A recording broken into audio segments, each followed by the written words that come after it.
భారత రాజకీయాల్లో ప్రధాని నరేంద్ర మోదీ ఒక నాయకుడిని ప్రత్యేకంగా అభినందించారంటే దాని వెనుక బలమైన కారణం ఉంటుందనేది జగమెరిగిన సత్యం. కేవలం రాజకీయ సమీకరణల కోసమే కాకుండా పని పట్ల అంకిత భావం, భవిష్యత్తును అంచనా వేసే విజన్ ఉన్న యువ నేతలను ప్రోత్సహించడం మోదీకి అలవాటు. ఈ క్రమంలోనే ఏపీ మంత్రి నారా లోకేష్ పట్ల ప్రధాని చూపుతున్న ప్రత్యేక ఆదరణ ఇప్పుడు రాజకీయ వర్గాల్లో హాట్ టాపిక్ అయింది.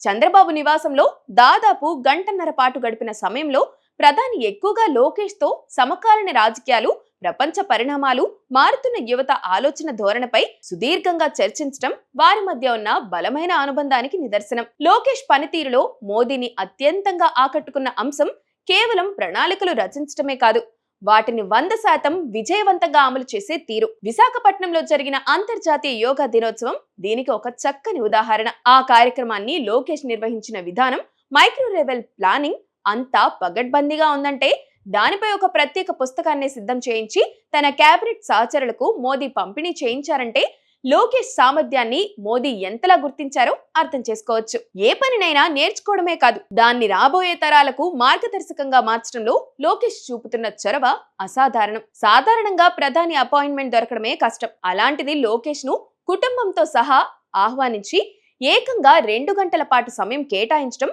సాధారణ విషయమేం కాదు. ఇది కేవలం మిత్రపక్ష నేతకు ఇచ్చే గౌరవం మాత్రమే కాదు, ఒక సమర్థుడైన యువ నాయకుడికి లభిస్తున్న ప్రోత్సాహం. లోకేష్ తన ఆలోచనలు స్పష్టంగా చెప్పడమే కాకుండా ముందస్తుగా సమస్యలను అంచనా వేసి వాటికి పరిష్కార మార్గాలతో సిద్ధంగా ఉండే విధానం మోదీకి బాగా నచ్చినట్టు తెలుస్తోంది. యువనేతలలో ఉండాల్సిన అసలైన రాజకీయ పరిణితి లోకేష్ లో ఉందని ప్రధాని గట్టిగా నమ్ముతున్నారు.